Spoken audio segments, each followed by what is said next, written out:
Good morning guys, have a nice day. সবাই কেমন রয়েছো? আশা করি ভালো রয়েছো। রঞ্জিতার দুনিয়ায় সবাইকে স্বাগত জানিয়ে চলে এসেছি রান্নাঘরে। রঞ্জিতার দুনিয়ায় সবাইকে স্বাগত জানাই। আর আজকে হলো 24th মে, কারণ এটা আমার খুব স্মরণীয় দিন। স্মরণীয় দিন এই কারণে, আমার ছেলের আজকে বার্থডে। এখানে হচ্ছে বাসমতি চালের ভাত, যে প্যাকেট চাল নিয়ে আসি, দাবাত যেটা, এটা দাবাত না, এটা ইন্ডিয়া গেট না, ইন্ডিয়া গেট সরি। আর এখানে হচ্ছে অল্প করে গুড়ের পায়েস, কারণ অল্প করে পায়েস এই কারণে, পায়েসটা আমার হাতে সব কিছু ভগবানের না, মা অন্নপূর্ণার একটা আশীর্বাদ রয়েছে। পায়েসটা এত সুন্দর বানাই আমি, কিন্তু তোমরা ভাববে এইটুখানি পায়েস কেন, বা এত কম, আমরা থাকবো না, আমরা কাল বাদে পরশুদিন ঘুরতে যাচ্ছি, সেই কারণে খুবই অল্প অল্প অল্প অল্প সব রান্নাবান্না করছি, যাতে কিছু থেকে না যায়, বেঁচে না যায়। আমার মেয়ে বলে কাউকে কিছু বলার দরকার নেই, অত কাউকে লোভ বা ভূতের ভাগার খাইয়ে কোনো লাভ নেই মা, চলো ওই টাকা দিয়ে আমরা ঘুরে আসবো। আর রান্না করবো কী কী, ইলিশ মাছ জানো তো, ভালো খুঁজছিলাম পাইনি, তো খুব দুঃখ, মনের মতন ইলিশ মাছ পাইনি। ওই জন্য যেখানে ঘুরতে যাচ্ছি ওখানে গিয়ে বড় বড় ইলিশ মাছ খাওয়াবো। এই হলো কাতলা মাছ নিয়ে এসেছি, 1 কেজি আছে। এই হলো 1.5 কেজি মতো মাটন রয়েছে। আজকে আর কালকে যদি থেকে যায় হয়ে যাবে, রান্না করতে হবে না, কারণ পরের দিন আমরা বেরিয়ে যাব। এই হলো চিংড়ি মাছের হবে নারকেলের দুধ দিয়ে আর সর্ষে বাটা দিয়ে, পোস্ত দেবো না আজকে, ওই হবে। আর এখানে আছে বড় বড় সাইজের ট্যাংরা মাছ, খুব বড় বড়, এই দেখো। এই হলো ট্যাংরা মাছের ঝাল হবে। আর 5 রকমের ভাজা, পায়েস, চাটনি। এখানে হয়ে গেছে চাটনিটা সকাল সকাল। এখন কিন্তু বাজছে 10টা 25, তার মধ্যে আমার চাটনিও হয়ে গেছে, এখানে ভাতও হয়ে এসছে, এখানে আমার পায়েসও হয়ে এসছে। এই হলো আজকে সরঞ্জাম রান্নার। বাকিটা সাথে থাকো, পুরো ব্লগটা দেখো, আশা করি ভালো লাগবে। তারপর তো যেখানে ঘুরতে যাচ্ছি সেখানের ব্লগও তোমরা পাবে, যদি ওখানে ওয়াইফাই থাকে তো সাথে সাথে ছেড়ে দেবো, আশা করি এখন সব হোটেলে থাকে। চলো তাহলে পরে আসছি, সাথে থাকো, সামনাসামনি আসছি, দাঁড়াও। এখানে একটা কাতলা রেজালাতে যাবে একটা সাদা মশলা, যেটার মধ্যে রয়েছে হলো কাজু, চালমগজ, পোস্ত, কাঁচা লঙ্কা, টক দই দিয়ে একসাথে পেস্ট করা। এখানে হালকা হালকা হবে মাছটা, ভাজাটা খুব, হলুদ যেহেতু সাদা হবে রান্নাটা পুরোটাই। মাছ ভাজা চলছে। আর এখানে হলো পটল ভাজা, কাঁচুন ভাজা চলছে, 5 রকমের ভাজা দেবো।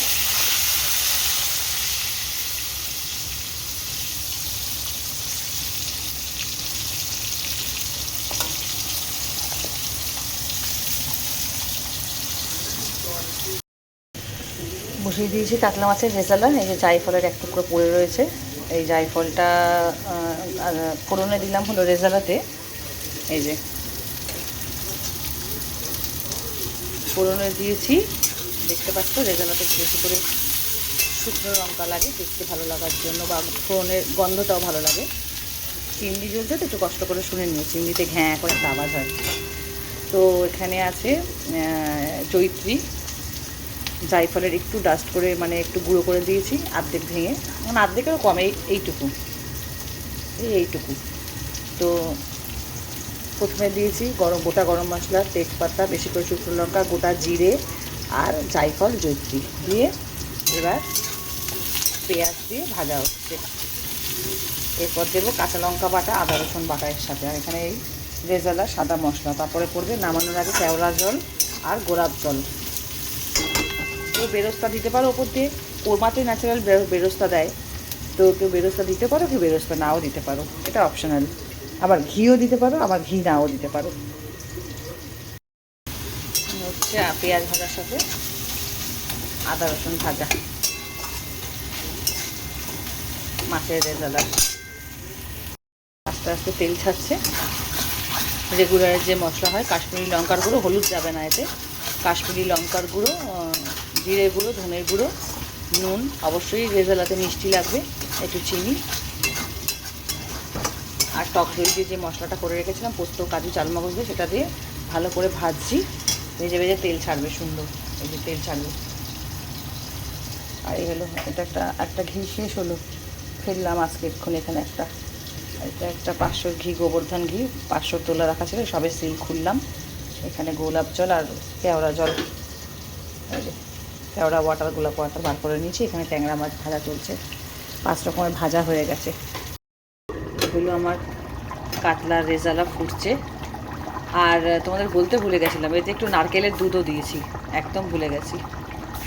ঠিক আছে, ফুটছে আর একটু গাঢ় হবে, একটু ক্রিমি ব্যাপার হবে, একদম একদম খেতে পুরো মনে হবে যেন ক্ষীর খাচ্ছ, মাছ খাচ্ছ মনে হবে না। এখানে মাখিয়ে রেখেছি, আর একটু ভালোভাবে মাখাবো। এখানে দেওয়া আছে দই, টক দই আর সর্ষে বাটা আর কাঁচা লঙ্কা বাটা আর নারকেলের দুধ আর কাঁচা সর্ষের তেল আর নুন মিষ্টি দিয়ে হলুদ দিয়ে এটা মাখানো চিংড়ি মাছ, এটা ভাপা বানাবো। এই কাতলা মাছের রেজালা তোমরা একবার বাড়িতে বানিয়ে এরকম খেয়ে দেখো, এত ভালো হয়েছে, এত ভালো হয়েছে, মানে নিজের হাতকে চুমু খেতে ইচ্ছা করছে। ফাটিয়ে দিয়েছি জাস্ট, মানে এমনি ফাটিয়ে দিই আরও ফেটে গেছে, এরকম এত ক্রিমি, মানে মুখে লেগে থাকবে এই কাতলা মাছ খেলে। আর মাখনের মতো সফট হয়েছে মাছগুলো, দেখো। এই মাছগুলো না বেশি ভাজবে না, এই রেজালার মাছ। এবার বন্ধ করে দেবো, কারণ গাঢ় হয়ে যাবে এরপর বেশি। হয়ে গেছে আমার সর্ষে বাটা দিয়ে চিংড়ি মাছ। তোমরা এইভাবে বানাবে, মালাইকারি তো সবসময় খাও। শুধু কালো সর্ষে নেবে, কাঁচা লঙ্কা নেবে, নারকেলের দুধ আর একটু সামান্য টক দই, কাঁচা লঙ্কা সর্ষে বেটে, টক দই, নারকেলের দুধ, নুন, হলুদ, মিষ্টি, একটু কাঁচা সর্ষের তেল, ব্যাস। ওপর থেকে নামানোর আগে আর একটু সর্ষের তেল, তারপরে 2-4টে কাঁচা লঙ্কা ছড়িয়ে দেবে। একদম এই চিংড়ি মাছ দিয়ে খেয়ে দেখবে, দেখেছো থিকনেস চলে এসছে কি সুন্দর গ্রেভির। ফাটাফাটি বানিয়েছি, জাস্ট ফাটাফাটি। আমি টেস্ট করা হয়ে গেছে, কোনো কথা হবে না, এই দিয়ে 1 থালা ভাত নিমিশে উড়ে যাবে। ট্যাংরা মাছের মশলার তো কষা চলছে।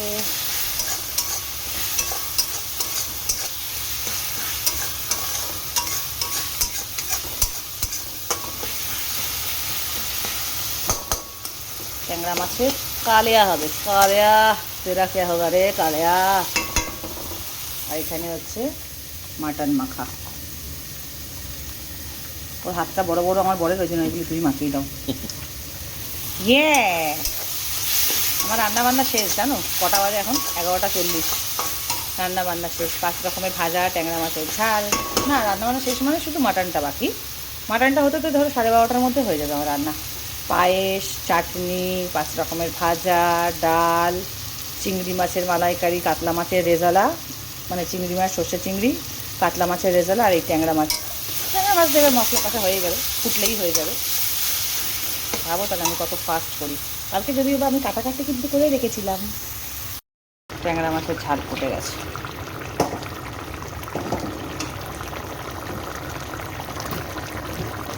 এখানে মাংসের ফোড়ন দিয়ে দিয়েছি, গোটা গরম মশলা, তেজপাতা, শুকনো লঙ্কা দেবো, হলো গোটা জিরে একটু, তারপর দেবো বেশি করে, আমার সব পড়ে গেছিলো হাত দিয়ে মশলা। এবার জায়গা পেঁয়াজ, এই যে এখানে মাখিয়ে রাখা পেঁয়াজটা দিয়ে দিই।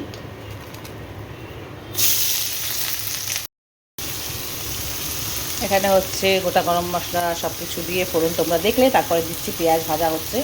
সবাই মাটন মাখাবো কি না, মাটন করলে না অনেকেই গিয়ে দেখি ঘাবড়ে যায়, এই কি মশলা দেবো, এই কতটা মশলা দেবো, এই কেমন করে করবো, এই খুব কষিয়ে কষিয়ে করবো, এই এত এত মশলা দেবো। আমি কতজনের ভিডিও দেখি বা কতজনকে আমি নিজেদের মধ্যেও অনেক লোককে আমি জীবনে দেখেছি বা পরলোককেও দেখেছি, সুন্দর সিম্পল একটা মাটন রান্না করব, সেই নিয়ে এত তাম ঝাম, খুব সুন্দর টেস্ট হয়। বেসিক যে মশলাটা হয়, ধনে গুঁড়ো, জিরে গুঁড়ো, হলুদ গুঁড়ো, একটু ঝাল খেলে তোমরা ঝাল লঙ্কা গুঁড়ো দিও, আমি ঝালটা দিই না, আমি কাশ্মীরি লঙ্কা গুঁড়ো দিই হলো কাঁচা লঙ্কা বাটা, এই টেস্টের এই ঝালের জন্য। এই দেখো, এতে আছে টক দই রয়েছে, আদা রসুন কাঁচা লঙ্কা বাটা রয়েছে একসাথে। এতে রয়েছে যে বেসিক যে রেগুলার আমাদের রান্নাঘরে থেকেই যায় যে মশলা, সেই মশলা রয়েছে। টমেটো অল্প রয়েছে, আর টমেটো হিসেবে দই দেবে। আর যদি শুধু দই দেয় তাহলে, এত বেশি করে দই দাও তাহলে টমেটো দেবে না, যদি টমেটো দাও তাহলে অল্প দই দেবে, না কিন্তু টক হয়ে যাবে। এই বেসিক এইরকম মশলা দিয়ে রান্নার উপর ডিপেন্ড করে, এরকম কিছু না, রান্নার উপর ডিপেন্ড করে যে রান্না কেমন হবে। রাঁধুনির ওপর, মেন হলো রাঁধুনি। যেমন আমি একটা ভালো কুক থাকলে রান্না উংলিয়া চাটতে রয়ে যাওগে, মশলা কম হো ইয়া মশলা ज़्यादा हो। মশলা কম বেশি দিয়ে কোনো দিন রান্না ভালো হয় এটা কোনো দিন না, বরঞ্চ কম মশলায় বেশি টেস্ট হয় রান্না। এত মশলা দিলে রান্না পুরো বিগড়ে যায় বা তিতকুটি ভাব চলে আসে, এরকম কিচ্ছু না। সবটাই হলো একটা, কী বলবো, রান্না একটা আর্ট, আর্ট, রান্না একটা আর্ট সত্যি করে। আর ভগবানের আশীর্বাদ দেন ছাড়া রান্না ভালো হয় না সবার হাতে।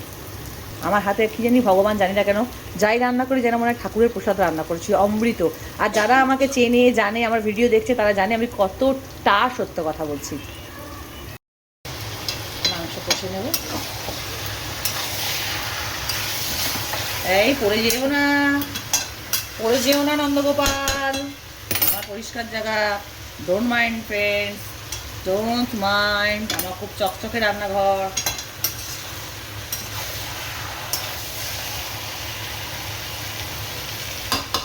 আজকে এত রান্নাবান্না কিন্তু আমার ছেলের বার্থডে, তোমরা কিন্তু আশীর্বাদ করবে ওকে মন ভরে। হ্যাঁ, আমার মাম্মামকে আমি অনেক কষ্ট করে লড়াই করে এই পৃথিবীতে এনেছি, ও যেন মানুষের মতো মানুষ হয়, অনেক বড় হয়। আমি যেটা চাই যেন সেটা ওকে তৈরি করতে পারি, এটাই আশীর্বাদ করো, আর কিছু না। একটা গরিব দুঃখিয়ারি মা আমি, আমার ছেলে পুলেকে নিয়ে আমার জীবনে অনেক স্বপ্ন, যাতে সেটাই পূরণ করতে পারি। এটাই আমাকে আশীর্বাদ করো, তোমাদের কাছে এটাই আমার জোরহাত করে অনুরোধ রইল, যে আমার ছেলে মেয়ে যেন বড় হতে পারে, এটাই আমি, মানে ভালো থাকতে পারে, ওরা যেন সুস্থ থাকতে পারে, এটাই আশীর্বাদ করো। কি গন্ধ ছেড়েছে না মাছের রেজাল্টটা, পুরো মনে হয় যেন বিরিয়ানি দিয়ে ভাত খাচ্ছে, এত সুন্দর হয়েছে ক্রিমি মাছটা। মাটন কষা চলছে, মাটন হয়ে এসছে, অনেকটা হয়ে এসছে। এবার আলু দিলে আর একটু ভাজবো, নামিয়ে নেবো। বাবা আজকাল মাংসগুলো খুব ভালো আনে যায়, পিসগুলো। হ্যাঁ, সম্পূর্ণ ভিডিও তোমরা দেখো, ফাইনাল লুক সব রান্না দেখিয়ে শেষ করবো ব্লগটা। আর তোমরা এই ভিডিওটা পাবে, আর বাকি পরপর আসবে, পার্ট 1 পার্ট 2 এরকম করে আসবে বার্থডে ব্লগ। এই একটা পিস দেখ, রসগোল্লা। ঠিক আছে, এই হলো সব রান্নার ফাইনাল লুক। এই হলো মাটনের ঝোল, বড় বড় ধামসা বিগ সাইজের আলু দিয়ে।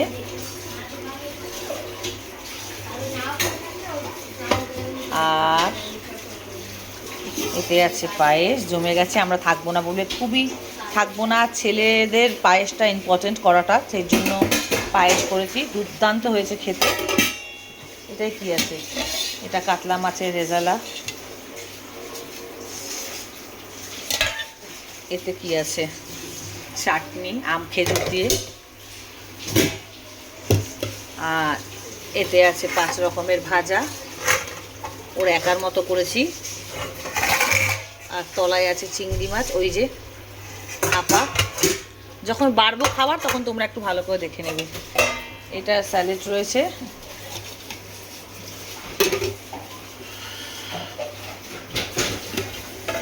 এটা ডাল, এটা ট্যাংরা মাছের ঝাল, ওই যে